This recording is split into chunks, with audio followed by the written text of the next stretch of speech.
I naturally fell into babysitting around the age of 14. Through friends and family, I got leads for babysitting to score some cash, which definitely beat having to work at a restaurant.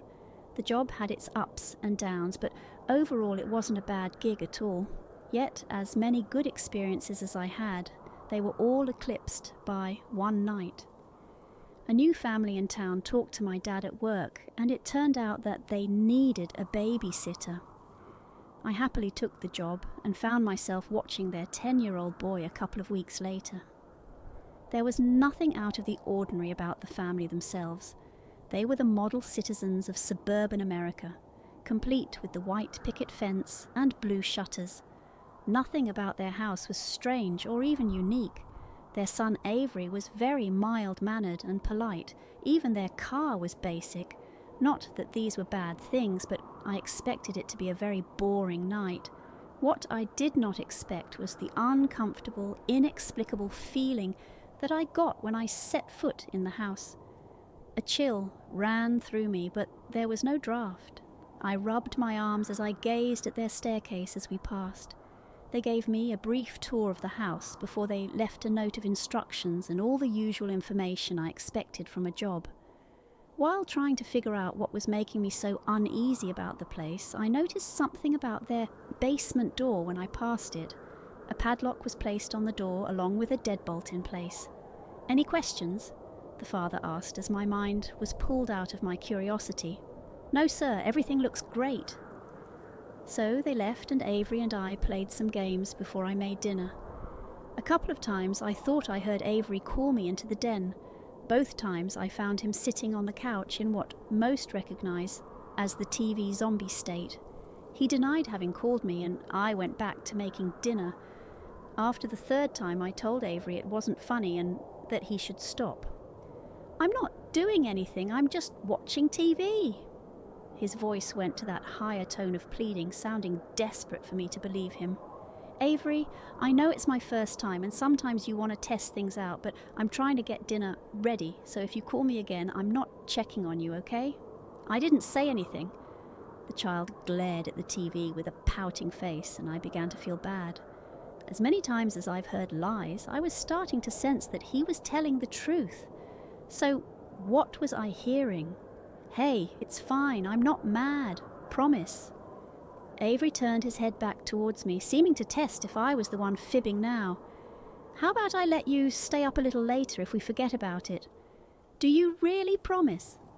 "Pinky promise." With our contractual pinkies interlocked, spirits were raised again, and I was able to finish dinner. Although I didn't finish without hearing Avery's voice calling me once more, I ignored it, and when Avery didn't mention it at dinner, I figured it was him fooling around again. The whole time we chatted as we ate, I couldn't help but feel that something was not right about this house. As hard as I tried to not look, my eyes kept diverting to the heavy padlock and chain on the basement door. Curiosity got the best of me, and as we were cleaning up, I couldn't help but ask, "So, Avery, what's the deal with the basement door?" "What do you mean?" His words did not match his demeanour. It was obvious he didn't make eye contact as he forced his sentence out. "Come on, you know what I mean. The padlock, chain and deadbolt. You all have dangerous chemicals down there?" Avery's face grew paler and he stared at the wall for a moment. "Hey, it's okay. You don't have to tell me. I didn't mean to. Dad said no one can talk about it anymore." This really threw me off, and I couldn't possibly finish my sentence now. A thick veil of tension materialized between us. "So you guys aren't allowed to talk about it?" Avery shook his head. Okay, that's cool, no big deal." It was nothing but a big deal. Was their dad doing something illegal down there, or was it something strange that no one could do anything about it? Maybe their dad was in denial about something going on. There were way too many questions going through my head now. "Hey, how about we put on a movie?" "Yeah, sure." What am I saying? Everyone likes movies, right? Now, excited, we decided on a fun movie that quickly pulled our minds away from the mysterious basement door. Well, that's not entirely true. Maybe Avery was distracted, but it was killing me. As we ate popcorn, I couldn't help but watch Avery, wondering what was going on in that little head of his. Was there something awful going on in the house and there was nothing I could do to stop it? Or maybe the dad was just... Stop! I told myself inwardly. Mulling over it all endlessly was not doing myself any favours. So the movie ended, and I ushered the drifting child to his bed. Now the house was all to myself until 12, so I had a good 3.5 hours to myself. Immediately I began texting my friend to tell her all about the weird experience I was having that night. She dismissed it, saying that I was getting spooked by a new place. This annoyed me to no end. I'd been at bigger, way creepier looking houses, but never got weird vibes like this. Then I heard it. Stephanie! I went instantly still and listened intently. You didn't hear that, Steph. Just keep texting your friend and... Stephanie! There was no mistaking it this time. It was definitely coming from the basement. The acoustics couldn't have been from Avery upstairs. The voice sounded like a little girl's. In fact, I'm not even sure he could make his voice like that anyway. Slowly I stood up from the couch and approached the door. Maybe like earlier, I was just hearing things. Maybe being creeped out by the house was starting to mess with my head. That made sense, right? Stephanie! I jumped back from the door, almost wetting myself in the process. There was no way I could dismiss it as anything else now. There was a little girl's voice coming from the basement. Hello? I responded. I couldn't keep my voice from shaking. Is this Stephanie? Yes, it's Stephanie. Can you help me? Who are you? Why are you locked in the basement? My name is Meredith Rosenberg. They kept me locked up for a long time now. The police were almost onto them and that's why they moved. Can you get me out? A cold shock washed over me and made it hard to respond. Was I actually babysitting for a family that kept a little girl prisoner? Oh my God, how long have you been locked up with them? Ever since I can remember. I felt somehow hot and cold at the same time and wanted to throw up. This all made sense now with what Avery had told me. Of course his father didn't want him talking about the door. I just need to find the keys and I can... They're hidden in the garage underneath the metal shelf. It's inside a magnetic key holder.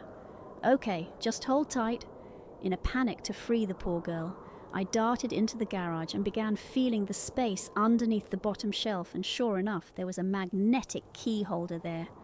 Running back, I popped the key holder open and began to insert the key into the padlock. Did you find it? Yes, sweetie, I'm almost there. Oh, please hurry. Sometimes they come home early. This sent me into even more of a rush, and I barely managed to fumble the key into the padlock. I finally heard the successful click of the padlock, pulled the chain off, and slid the deadbolt to the right. I'm coming, Meredith. Hold on. I turned the doorknob and threw open the door, only to be met with darkness. Now full of adrenaline, my hands felt around for the light switch.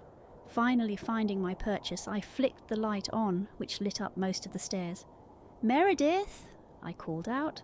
Unless I was remembering it wrong, it sounded like her voice was just on the other side of the door a minute ago. In fact, it was quite strange that she wasn't waiting for me at the top of the stairs. Wouldn't you immediately run out of a basement that you were locked in for God knows how long? I'm down here, the little girl's voice called out. Judging from the distance, it sounded like she was calling from somewhere at the bottom of the stairs.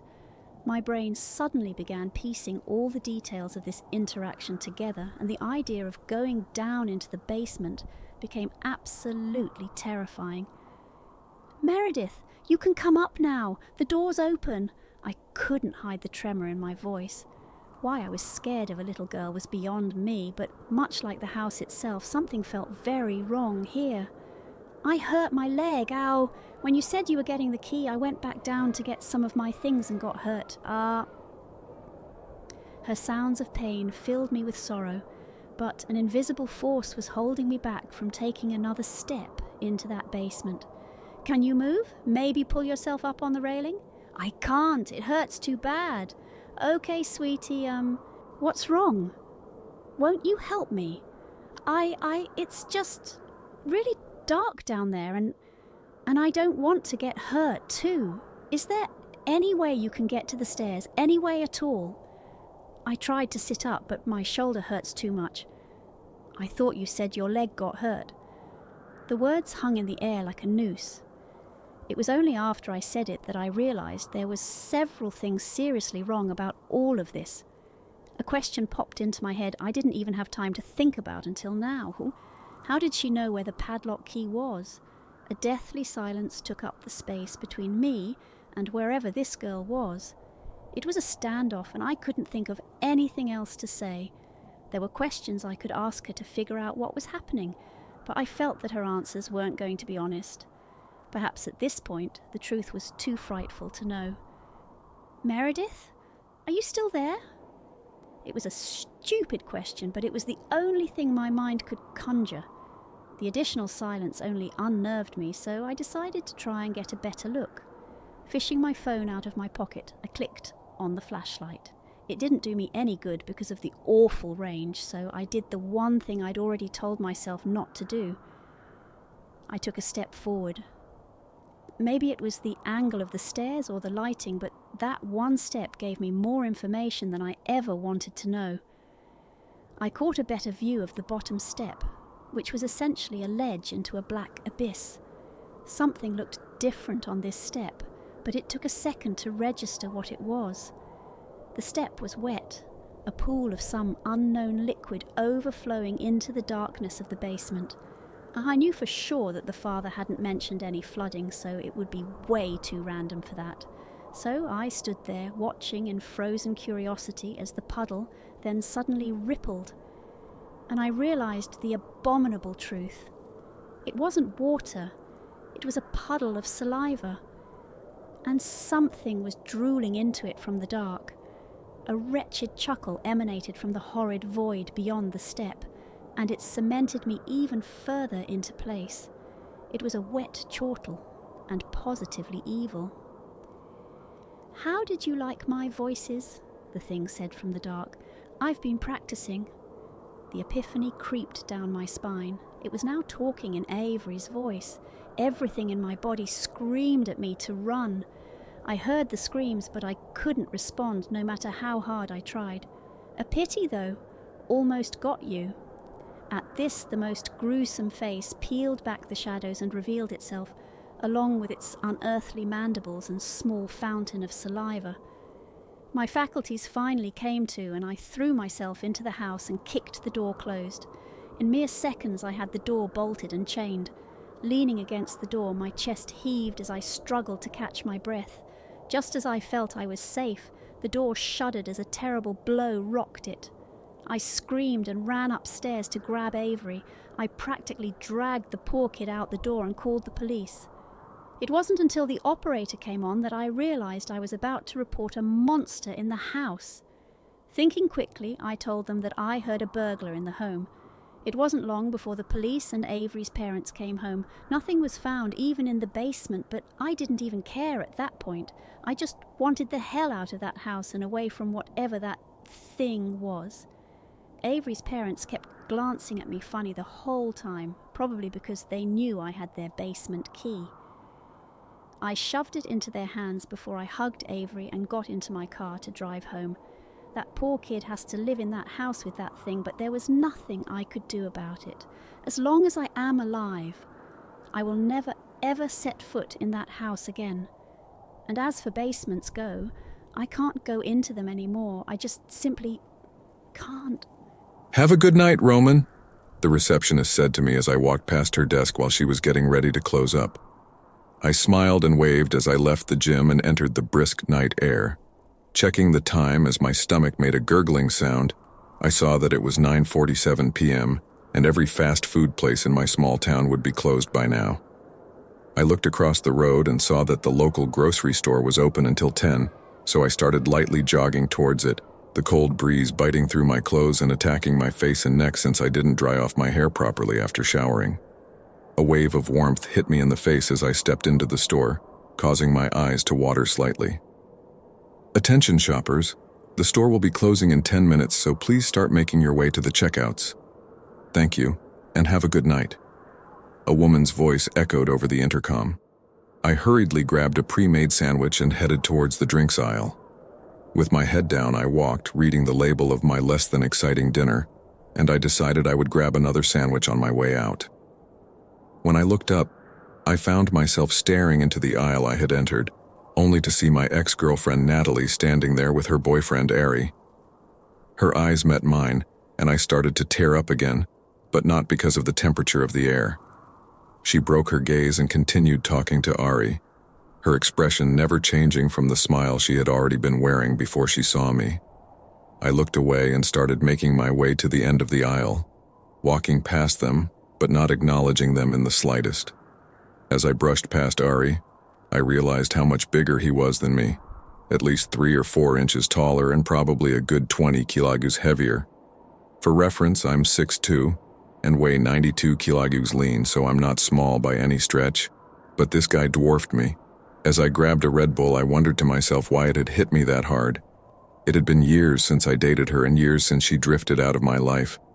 We were 16 when she confessed her feelings for me, 5 years ago now.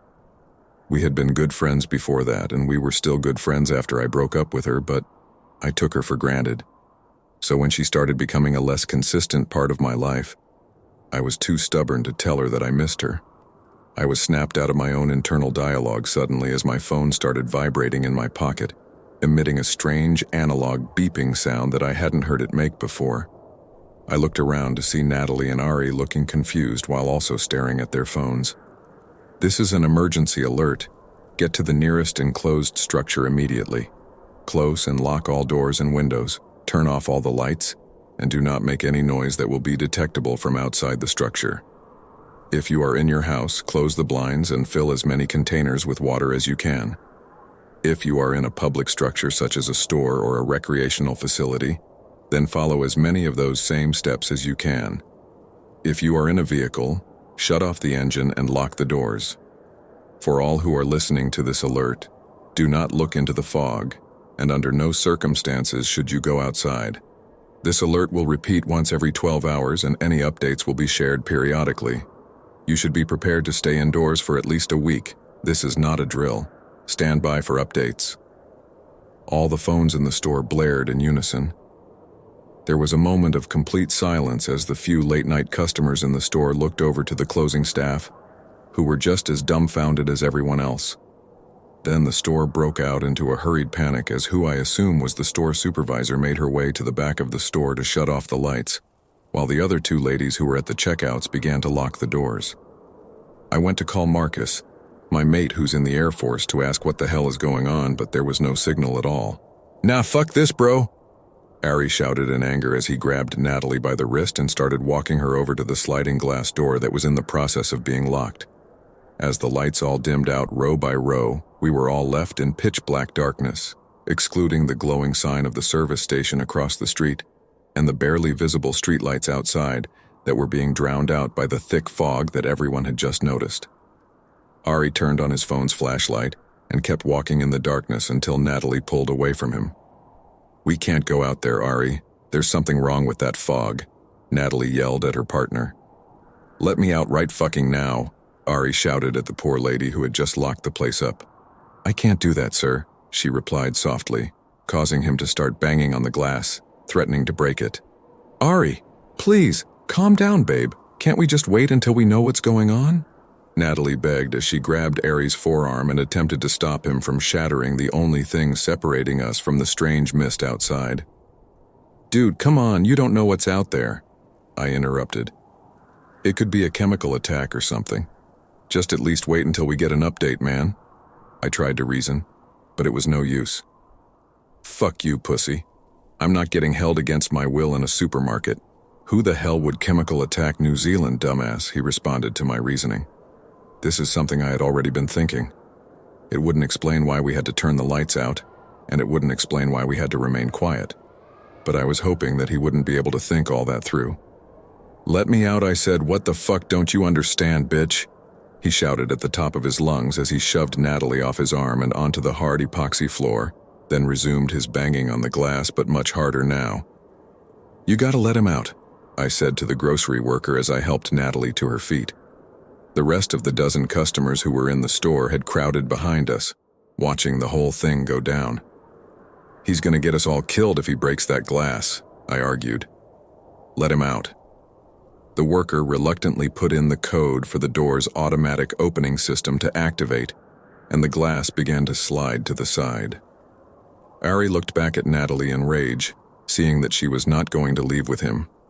The large man then walked out, and the doors shut behind him, immediately being locked by the store lady whose hands were now shaking. We all watched in silence as Ari's silhouette disappeared into the fog, until the only thing we could make out was his phone's flashlight, gently glowing through the mist. All of a sudden, it seemed like he had stopped moving. The light didn't get any dimmer or seem to be getting further away at all. As around 17 of us observed from the darkness of the grocery store, a loud shriek was released into the night, and Ari began sprinting back to the door, and his banging resumed. "Let me the fuck back in, there's something out He began to shout but was cut off as his legs were pulled out from under him, and the wind was knocked out of his lungs as he landed hard on his stomach, his nose cracking on the concrete.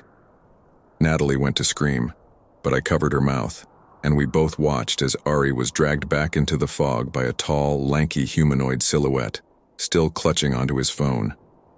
Eventually, the light from his flashlight was completely engulfed by the wall of fog, and we were all left with our mouths agape and tears in our eyes as the severity of our situation set in. Nobody really said much over the next couple of hours. Everyone was too shaken up, I guess. At around 12:15 a.m., I checked my phone as Natalie lay on top of me, fast asleep, her face buried into my hoodie. She'd been crying since, well, we all watched what happened to Ari. After that, everyone found a place to themselves, and Natalie held on to me, soaking my shoulder with her tears, which made their way down to my skin. I hated that I was happy at that moment. I felt so selfish about being content in her sorrow, but I missed her so much. I missed her more than I let myself know, and was just thankful that I had her there with me. I thanked God that I didn't have to go through this nightmare alone. I fell asleep shortly after, closing my eyes and taking in the noises around me.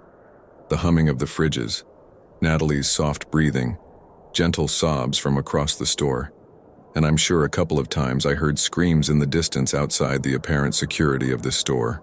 I awoke to my phone vibrating again, but it was only my 7:30 a.m. alarm. Natalie must have already been awake because she was holding me tight, and there were fresh tears on my hoodie. I lay there for a bit, hugging her, ignorant to the world that, for all I knew, was ending anyway. I was also ignorant to the fact that the sun hadn't come up, or at least it wasn't reaching us through the fog, meaning that it must be completely encasing us. How far does the fog stretch? How far would it have to extend into the sky for not even a hint of daylight to shine through? These are questions I did not have because I was holding on to the girl who I had never really stopped loving, making me probably the only person at that moment who was trapped in a dream, not a nightmare. Natalie and I ate breakfast in silence. I guess there are worse places to be trapped than a well-stocked grocery store. However, as 10 a.m. rolled around, a new alert sounded out from everyone's phones. This is an emergency alert. It is still very unsafe outside, so stay where you are. Keep all the lights off, and do not make any noise that will be detectable from outside your structure. Avoid looking into the fog or standing in a position where you are visible from the outside. Cover as many windows as possible, and preferably hide in a room that can be locked off from the rest of your structure if necessary. If something is in your structure or is trying to get inside, then it knows you're there. In this scenario, hide. Do not attempt to confront it under any circumstances. Notable updates. The electrical and water systems will not be operational by this time tomorrow, so if you have not done so, fill up as many containers with water as you can. You will receive another alert every 12 hours. Thank you. Stand by for any updates. I stood up and stretched, feeling the stiffness in my back from sitting on the hard supermarket floor, and my legs had pins and needles. I looked down at Natalie, who seemed lost in thought. I wasn't sure if she had heard the update, but then again, what did it matter? The loss of power would mean that all the refrigerated items would spoil, but there was enough long-lasting food to feed us all for months. Probably drinks as well. I knew our biggest problem would be warmth, as we would lose the electronic heating system. But before I could think any more on that, a commotion broke out on the other side of the store. A loud crash echoed across the whole building, and as Natalie and I made our way towards the noise, we discovered that one of the other guys who was trapped in here, must have been in his late 50s at least, had been using his free time to get absolutely wasted in the alcoholic section of the store, and was now yanking boxes of booze off of the shelves as he drunkenly laughed to himself. Before I could do anything, another man, maybe in his early 30s, tackled him to the ground and pinned him down, all without saying a word. As the older guy lay there, asking what the problem was in slurred, barely comprehensible English, everyone in the store felt their hearts sink as a loud thumping sound was heard from the front door. And then again and again, until one of the 3 store workers, who wandered over to see who was over there, let out an almost impossibly loud scream. And that was what sealed our fate. The store erupted into chaos as the glass door was shattered, and an inhuman shriek reverberated in our ears as whatever was outside was no longer outside. I looked to Natalie, who appeared to be frozen in place, teary-eyed as she breathed rapid and shallow breaths. I took her by the hand and ran as fast as I could towards the storage room out back. I knew they had to have one in order to hold on to the stock that they couldn't fit on the shelves yet. But as we reached the door, screams and roars filled the store behind us. My heart skipped a beat as I realized that it was locked. I shook the handle out of desperation and then tried to open the other larger door that the forklifts came in and out of, but I didn't know the code.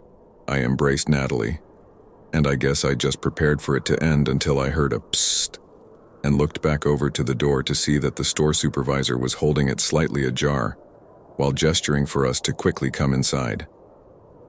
We ran to the entrance and left the main part of the building where we found the supervisor and the other surviving employee, along with one other customer who had apparently been in here ever since Ari was killed.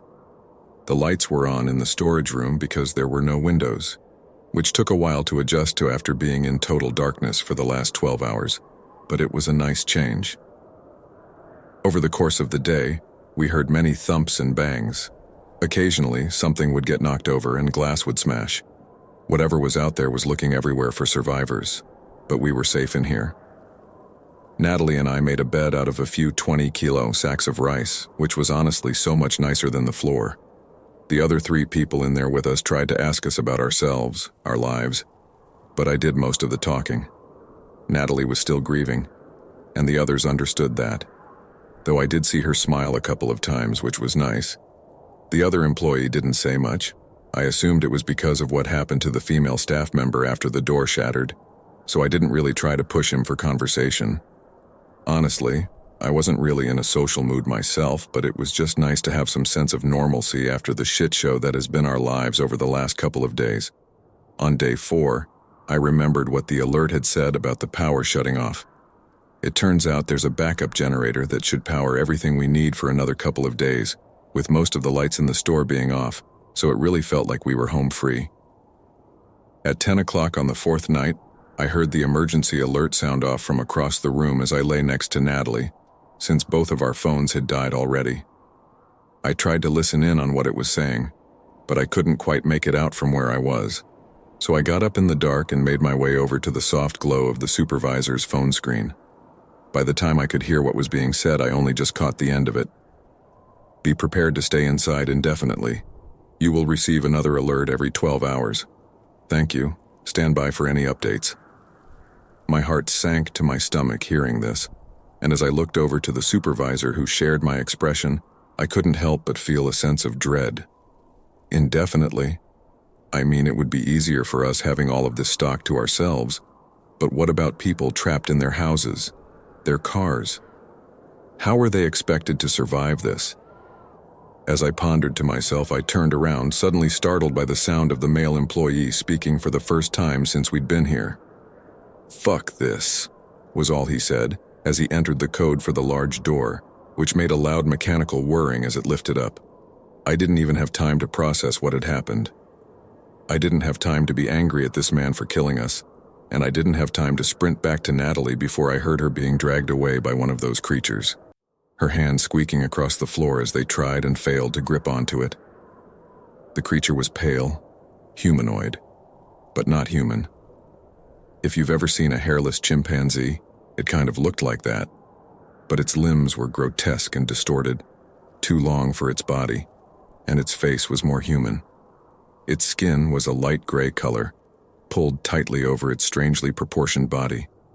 I noticed how it was shrieking, an ungodly sound, but its face was expressionless, its mouth only slightly open as it screamed. I think that was the weirdest part. I thought all of this as I watched this hideous thing drag the girl I love into the consuming darkness of the grocery store. That's when something grabbed me by the leg and pulled it out from under me, causing me to hit my head on the floor, and everything faded to black. Truth or dare? Natalie asked me. Truth, I replied. Natalie thought for a moment before Sarah, my mate Marcus's missus, who was sitting next to her, whispered in her ear, causing a massive grin to form on her face. Okay, she giggled as she adjusted her posture and looked me in the eyes, trying to keep a straight face. Okay, Roman, if you were stuck on an island with all of us, who would you eat first? I thought for a moment as I looked around the hot tub at all of my close friends. My eyes landed on Max, who was quite overweight, and I couldn't help but smile, causing everyone to laugh, including Max, who splashed water in my face and retorted, "I'd eat all of you before you got the chance." To which Marcus said, "We believe you, bud."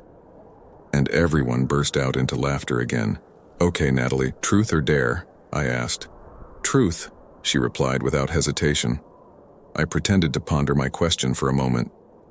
Would you, I began as I stood up in the pool, clutching something in my left hand, make me the happiest man in the world? I continued as I got down on one knee before her. And marry me? I asked as I held a ring out of the water for her, eliciting a gasp from both of my mates and their partners. Natalie's eyes began to tear up and she asked, "Are you for real?" covering her mouth with her shaking hands. I nodded yes, and she screamed out, "Yes, of course I will," before she jumped on top of me, taking us both underwater as she kissed me. After we all dried off and said our goodbyes, Max came up to me. "Hey man, congratulations. Honestly, I've been waiting for this day since you guys met. Always knew she was the one for you," he said. I looked at him for a moment before replying, "What do you mean, bro? When I first started dating her, you told me that she was no good for me. It's like one of the main reasons I broke up with..." That's when the words I was saying hit me in the face like a bag of bricks. Max stared at me, his smile not shifting in the slightest. "How long have you and Natalie been together now?" he asked. "Must be around 5 years. About time you popped the question, haha," he chuckled. But with every second that passed, my heart started beating more and more rapidly. "This isn't real," I said before squeezing my eyes shut and waking up. A long tendril slid out of my throat as I fell to the ground below and threw up everywhere.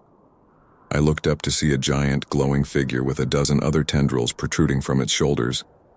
The skinny figure stood still, its frame reaching the height of the streetlight next to it. As I tried to make sense of what I was looking at, my eyes made their way down its inhuman body.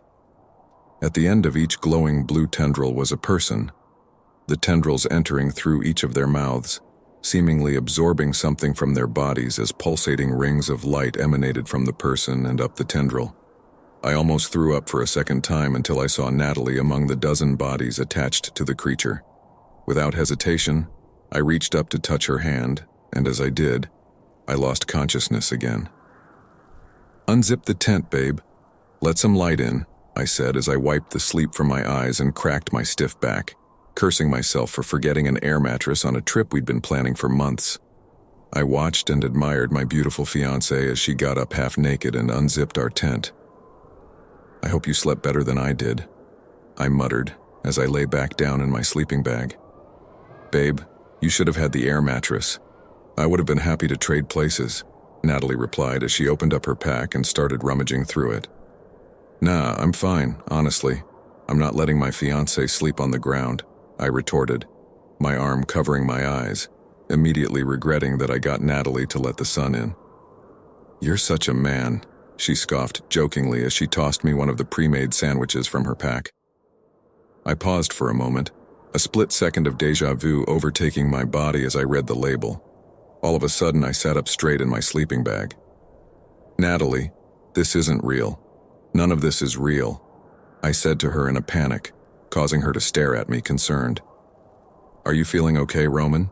She asked. Did you get any sleep at all?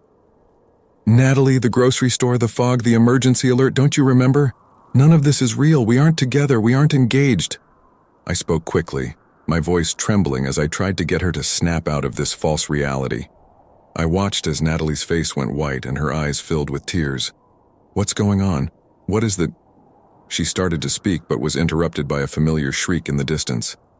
I looked out of the tent to see at least 1,000 of those chimp creatures making their way towards us, seemingly sensing that we weren't being fooled by this illusion any longer.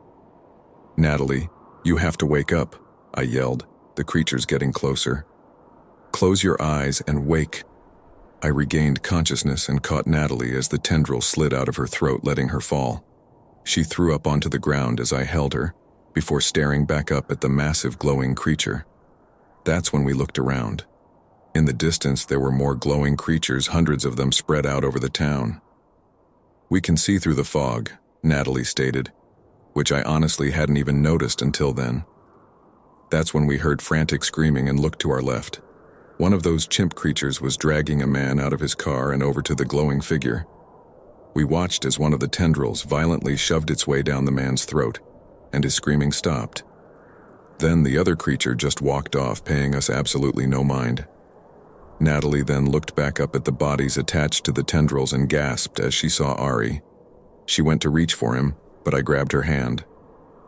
Natalie, if you touch him, you'll go back in, and there's no guarantee that you'll ever come back out. It's like it completely wipes your memory every time, I told her. How do you know? She asked. Maybe I'll remember the second time. You won't, Natalie. I went back in for you, and I'm lucky that I remembered it all, I responded. She stared at me for a moment. Why did you go back in for me if it's such a big risk? She questioned. I paused, my eyes welled up. Because I love you, Nat. An explosion then went off in the distance. I saw it over Natalie's shoulder, then another, each one making its way closer, seemingly each being aimed at those glowing blue creatures. Run! I yelled as I grabbed Natalie's hand and sprinted away from Ari and the mass of glowing tentacles. Another explosion went off behind us as a plane roared overhead. The explosion also ignited the service station right next to us, which let off a shockwave that sent us flying off the street. Everything went silent, and I could feel my consciousness once again slipping away. The last thing I saw was Natalie silently screaming in my face, worry overtaking her expression as she held tightly onto my hands. That's when I noticed a piece of fence sticking out of my abdomen. Shit, I thought to myself. As everything faded to black, I saw a group of military-looking men running towards Natalie and me. Then nothing. I woke up to the voices of Natalie and Marcus talking to each other. I sat up in the apparent hospital bed I was in and immediately regretted it, holding onto my stomach in pain. Whoa, lay back down, bud. Just relax, Marcus said as he stood up from his chair and slowly laid me back down. Natalie stood up as well, tightly gripping my hand and kissing me on the forehead. What is this? Is the fog? Is it over? I asked, confused about how we were here right now in a hospital. No, it's not over. My higher-ups have decided that we have to start over. Most of the remaining world leaders have come to the same consensus. Marcus paused briefly. You two were lucky to have survived. Most people didn't. Those things. Those people are still alive, Marcus, I exclaimed. You can't just bomb the world when those people are still down there. They're in a trance, living in an illusion that those blue things are creating. I can't explain it, but I saw it. Natalie did too. I only got us out because I felt an unbelievable sense of déjà vu and realized it wasn't real. Marcus looked at me, his expression grave. I know, Roman. We're trying to figure out a way to deal with them without causing more harm. But right now, the priority is to keep everyone who's still here safe. You and Natalie are the only ones who've had any interaction with those things and came back, and we need your help to understand what happened down there. I nodded, feeling a mix of relief and frustration. I'll do whatever I can to help, but we can't forget about them. They're still people trapped in a nightmare. Over the next few months, I recounted this story to more officials in suits than I can count. I told them how I had done twice what nobody else had done once. I went into the dream, as they call it, and I came back both times. Though I did manage to convince them not to bomb the world and kill everyone, it has come at a price. Natalie sobbed as I told her the plan. She cried into my shoulder, just as she did that night many months ago in the grocery store during the emergency alert. I felt her tears soak down to my skin as I told her that I had to go back into the dream and try to wake everyone up. The chance that I would not wake back up was sitting at the forefront of my mind, but I had to be strong for Nat. I just hope that if I do get trapped in a dream that I'll get to go through with that wedding, I said to her softly, trying to put on a smile.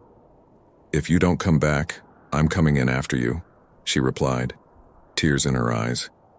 I wanted to tell her no. I wanted to be selfless. But I knew that I would have no complaints if she and I were trapped together again. That selfish part of my brain was still active. On the 14th of November 2023, an emergency alert was sent to every mobile device across the globe. It warned of a thick fog that would swallow any who were caught in its midst, and the whole world locked themselves inside. You may be wondering why I'm telling you this story. You may be thinking to yourself, I don't remember the day the fog rolled in and the emergency alert sounded. That is why I'm telling you this story. This is not real. You need to wake up.